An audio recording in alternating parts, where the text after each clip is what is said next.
Oke,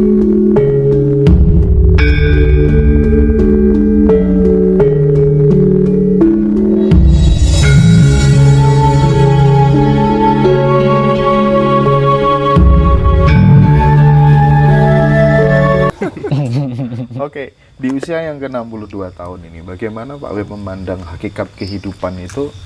Sambil rokokan dulu lah Pak. Nggih. Soalnya saya susah menemukan ide kalau nggak ngerokok. Betul. Soalnya tidak semua jawaban tidak semua jawaban itu bisa saya ambil dari pengalaman kan. Siap. Ada yang spontanitas muncul. Nah, itu kalau nggak rileks kan.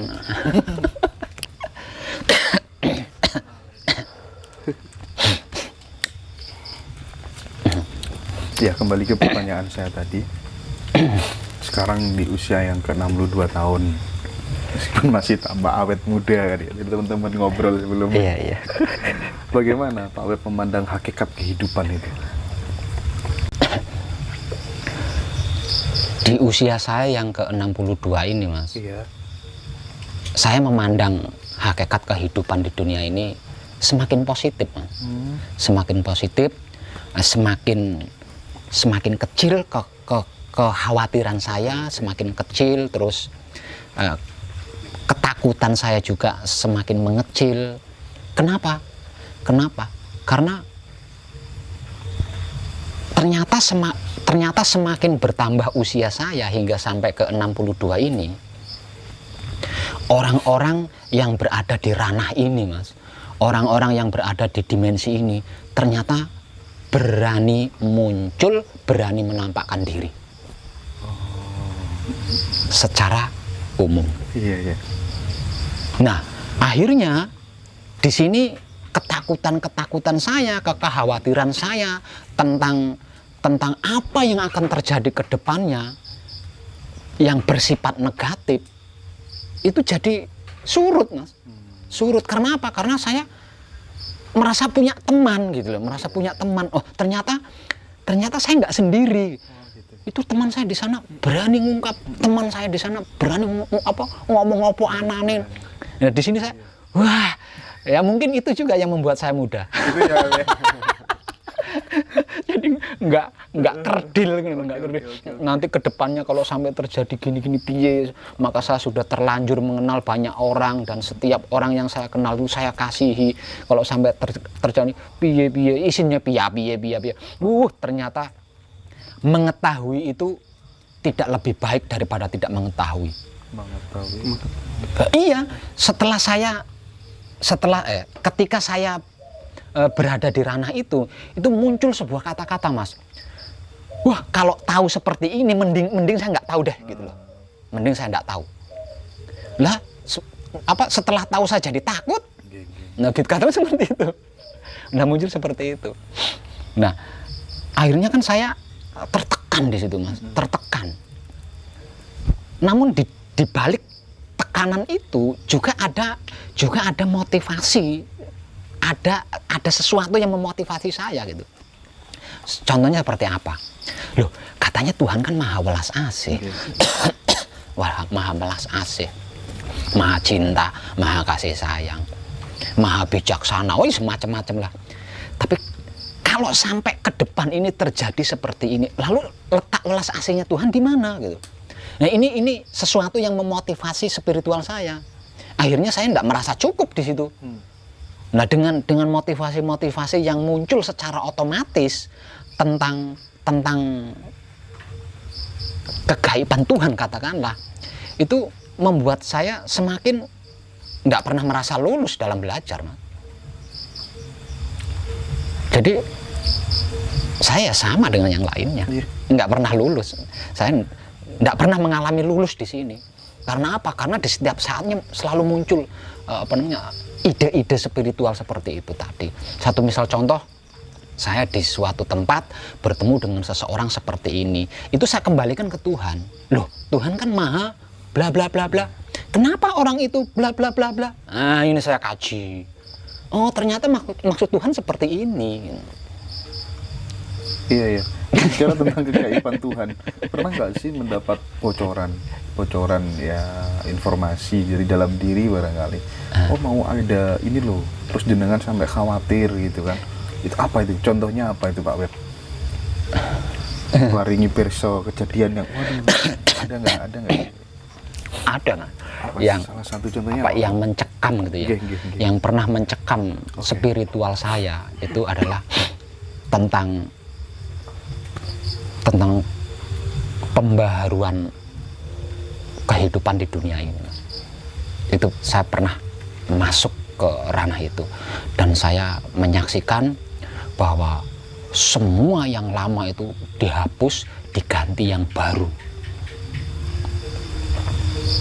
Baru itu apakah sesuatu yang dulu pernah ada? Enggak. Tapi sebagiannya ada yang dari dulu diikut sertakan gitu. Yaitu apa namanya? Ya orang-orang, katakanlah dalam bahasa sederhananya orang-orang suci gitu. Nah, orang-orang suci yang termasuk era dulu ini tadi, ini diikut sertakan menjadi penghuni baru. Itu pernah mencekam saya. Ada salah satu sesepuh yang mengatakan begini Pak Web, apa tuh namanya, kelak manusia di seluruh dunia itu hanya akan disisakan 28,3% saja. Apakah bagian dari itu kira-kira? Iya. Iya. Jenengan pernah mendengar nggak kisah apa namanya, kisahnya Nabi Sulaiman yang ketika menyampaikan kebenaran Tuhan? Pernah dengar? Gimana itu Pak? Nah, itu lebih ngeri dari itu kejadiannya. Oh, Gitulah. Jadi ketika Nabi Sulaiman itu sedang menyampaikan kebenaran Tuhan, di situ kan terjadi kontroversi dua makhluk. Yang mengerikan kan ini, kontroversi dua makhluk, yaitu makhluk manusia dengan makhluk jin. iya. Ya, jadi jin ini merasa ketakutan kalau seluruh manusia itu benar, katakanlah, kalau seluruh manusia itu baik. Nah, akhirnya si jin ini kan memasuki tubuh-tubuh pengikutnya Nabi Sulaiman, nggak peduli dia siapa, bahkan sampai ke keluarganya gitu dimasuki oleh oleh bangsa jin ini tadi. Nah, karena tubuhnya itu digerakkan oleh bangsa jin ini kan, jadi tidak mengenal kamu siapa, saya siapa, saling bunuh. Artinya keluarga dengan keluarga saling bunuh. Nah, itu lebih mengerikan dari sejarah Nabi Sulaiman. Tanda-tandanya sudah terlihat belum Pak Web? Sudah terjadi. Tapi bisa diantisipasi nggak sih Pak Web kayak gitu? Sebenarnya bisa. Kalau jumlah kebaikan perilaku manusia mencapai 20%. Paham saya sekarang. Jadi ternyata kejadian itu terjadi bermuncul dari keserakahan dan sifat buruk dari manusianya itu sendiri Pak Web. Oh, iya.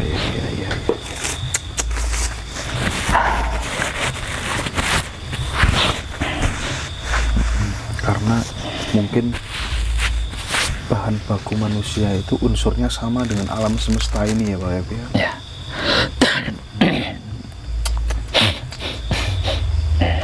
Oke Pak Web. Yang menjadi alasan mirip dengan alasan pecahnya perang Baratayuda. Namun pecahnya perang Baratayuda itu kan yang menjadi permasalahan paling menonjol itu kan harga diri seorang perempuan. Yang paling menonjol kan itu, ya kan? Yang di kisahnya itu. Ya, nah itu. Tapi kalau ini enggak. Bukan ya? Enggak, bukan perkara itu. Oke. Berbicara tentang wanita tadi ya. Ada di salah satu di blognya panjenengan itu ditulis, siapakah wanita sejati dan sejatinya wanita? Mohon dijelaskan sebentar Pak.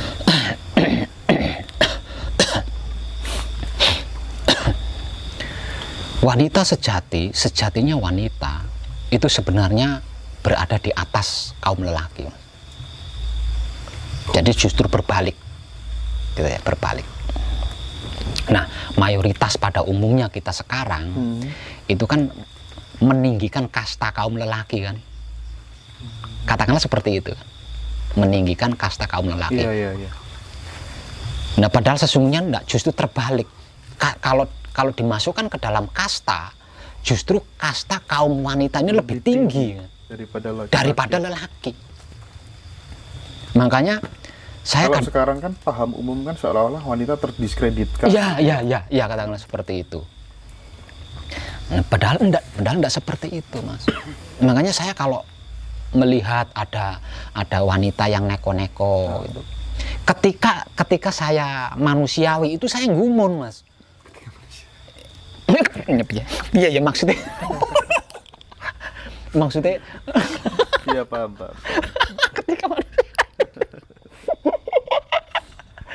Maksudnya ketika kemomoran, Mas. Ketika image-nya muncul. Itu saya heran kalau melihat ada seorang wanita itu neko-neko, Mas. Berarti wanita ini belum tahu identitas jati dirinya yang sesungguhnya.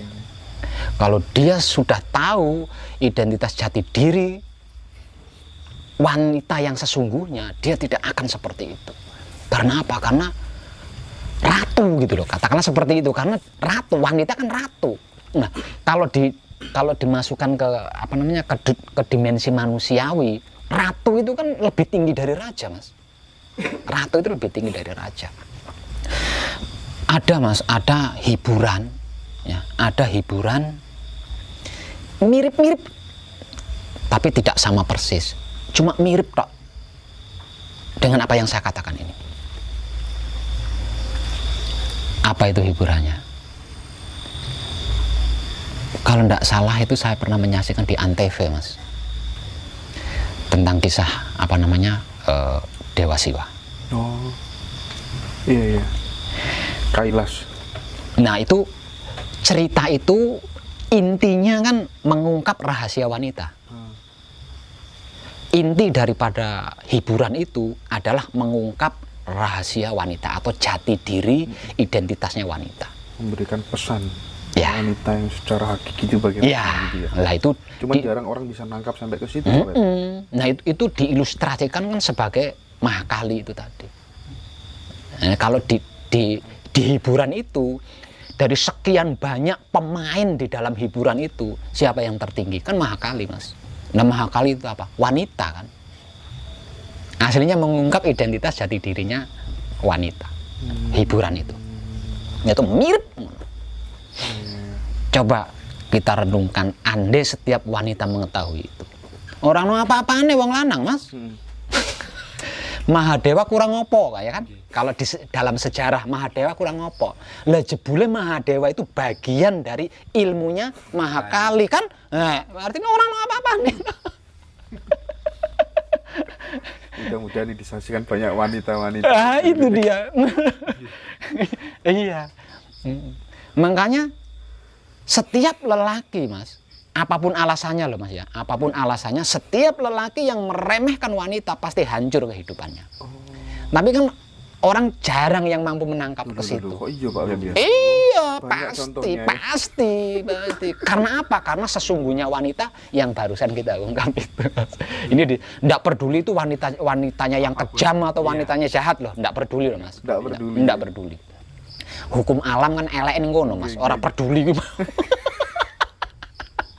Makanya hati-hati menghadapi alam. Alam itu tidak peduli pokoknya. Hati-hati sama wanita. Nah, hati-hati. Kalau bahasa saya kan alam.